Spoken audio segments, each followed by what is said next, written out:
क्या आप कभी ऐसे जंगल में गए हैं जहां सूरज की रोशनी भी डर के मारे ठहर जाए? अगर नहीं तो आप हमारे चैनल को अभी सब्सक्राइब कर लें, जहां हर पेड़ कुछ कहने की कोशिश करता हो और हर छाया अपने भीतर कोई कहानी छुपाए। बहुत समय पहले भारत के एक सुदूर गांव चंद्रपुर के पास एक घना जंगल था, जिसे लोग अंधकार वन कहते थे। इस जंगल के बीचों बीच था एक पुराना वीरान खंडहर, जिसके बारे में कहा जाता था कि वहां कोई भटकी आत्मा रात के समय जागती है। यह ऐसा जंगल था जहां सूरज की रोशनी भी पूरी तरह नहीं पहुंच पाती थी, और गांव के बुजुर्ग कहते थे, जिसने भी उस जंगल में कदम रखा वह फिर कभी लौटकर नहीं आया। गांव का एक युवा ब्राह्मण पुत्र वेदांत अपने पिता की गंभीर बीमारी को लेकर बेहद परेशान था। वह हर जगह इलाज ढूंढ चुका था, लेकिन कोई लाभ नहीं हुआ। आखिरकार एक दिन वह अपने पिता के लिए कोई चमत्कारिक उपचार ढूंढने उसी रहस्यमयी जंगल की ओर निकल पड़ा, जिसे लोग अंधकार वन कहते थे। जंगल के प्रवेश द्वार पर ही उसे एक वृद्ध तांत्रिक मिला, जो रहस्यमयी रूप से प्रकट हुआ और बोला, यदि उस आत्मा की नींद टूट गई तो केवल एक पुरानी कथा ही उसे शांत कर सकेगी। वेदांत चौंकते हुए बोला, आप कौन हैं?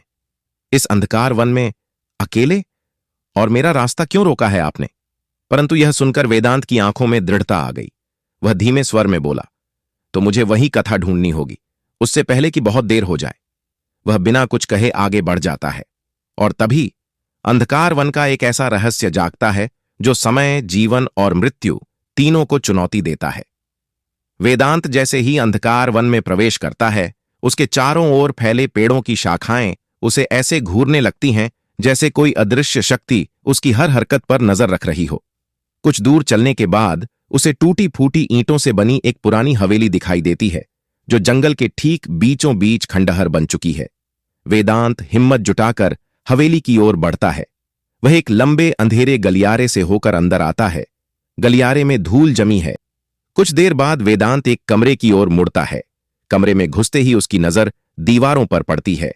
वहां कुछ पुरानी धुंधली पेंटिंग्स लगी होती हैं, एक पूरे परिवार की, एक सुंदर युवती की और एक रहस्यमयी काली छाया की। वेदांत इन्हें ध्यान से देखने लगता है। तभी अचानक एक धीमी पर डरावनी आवाज गूंजती है, कहानी अधूरी है, और जब तक पूरी नहीं होती मैं मुक्त नहीं हो सकती। वेदांत चौंक कर पीछे मुड़ता है। तभी उसके सामने धीरे धीरे धुंध इकट्ठा होने लगती है, और उसमें से एक स्त्री की आकृति उभरती है। उसके आंसू हवा में तैर रहे होते हैं। उसका चेहरा करुणा और पीड़ा से भरा है। वो कहती है, मैं हूं वासंती, इस हवेली की आखिरी कहानी, लेकिन मेरी कथा अधूरी रह गई। जब तक कोई उसे जानकर दुनिया को नहीं सुनाता, मैं मुक्त नहीं हो पाऊंगी। अब वेदांत के सामने एक नई चुनौती खड़ी हो गई थी, उस कथा को खोजना और पूरा करना जो इस आत्मा को शांति दिला सके। लेकिन जैसे ही वेदांत कुछ कहने को आगे बढ़ा और एक क्षण में वहां से लुप्त हो गई, अचानक उसकी नजर फर्श पर पड़ी।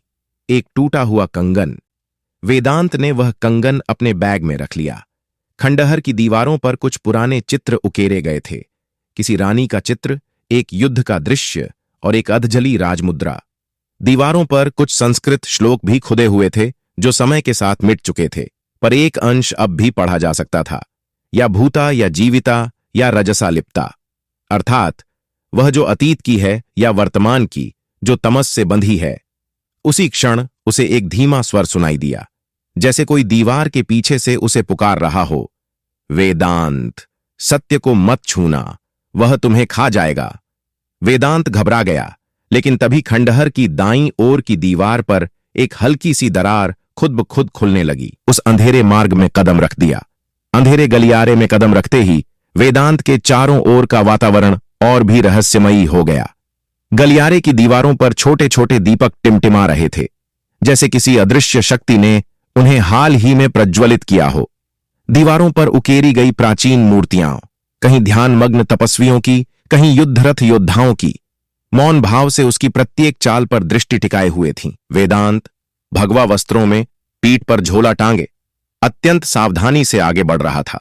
कुछ ही दूरी पर उसे एक विशाल द्वार दिखाई दिया। द्वार के पार एक भव्य पर धूल से ढंका प्राचीन कक्ष था। इस कक्ष के बीचों बीच एक सिंहासन रखा था, शानदार पर अब क्षत विक्षत, और उस सिंहासन के पीछे टंगा था एक पुराना तांबे का धुंधला दर्पण, जिस पर समय की परतें जमी थीं। वेदांत जैसे ही उस दर्पण के सामने पहुंचा, उसने देखा उसका प्रतिबिंब अस्वाभाविक ढंग से उसे ही घूर रहा था। और फिर धीरे धीरे वो प्रतिबिंब मुस्कुराने लगा। पर वेदांत स्वयं तो एकदम शांत खड़ा था। वो चौंक गया। हटने को हुआ कि तभी एक स्त्री का करुण स्वर वातावरण में गूंज उठा। क्या तुम वह कथा जानते हो जो इस सिंहासन पर बैठी रानी वासंती की मृत्यु का कारण बनी? वेदांत ने तेजी से पीछे मुड़कर देखा, पर कक्ष में कोई नहीं था। सिर्फ वही रहस्यमयी दर्पण और उसके पीछे छुपे असंख्य प्रश्न। और तभी वेदांत का प्रतिबिंब एक बार फिर जीवित हो उठा। अब वह रो रहा था। उसके नेत्रों से आंसू बह रहे थे, पर वेदांत की आंखें सूखी थीं। वेदांत घबरा गया। उसका दिल तेजी से धड़कने लगा। और जब दर्पण की तरफ देखा, तब दर्पण से एक चमत्कारिक रोशनी निकली और उसके साथ ही वासंती आई। उसने वेदांत को अपना हाथ आगे करने के लिए कहा और उसे एक छोटे समय के लिए एक प्राचीन समय में ले गई, जहां पर वह सिंहासन पर रानी बनकर बैठी हुई थी। लेकिन थोड़े ही समय में वासंती ने उसे वास्तविक दुनिया में वापस ले आई और वेदांत को अपनी पूरी कहानी बताई। अब वासंती को भी मुक्ति मिल चुकी थी। उसने वेदांत को एक प्राचीन पांडुलिपि दी। वेदांत के पिता के उपचार के बारे में सब कुछ लिखा हुआ था। वेदांत ने उसे अपने हाथों में लिया। तभी वासंती अदृश्य हो गई और वेदांत भी वहां से अपने घर की ओर चला गया। तब से अंधकार वन प्रकाशित हो गया और वेदांत के उपचार से उसके पिता की हालत भी सुधर गई। आप दोनों बहुत खुशी थे।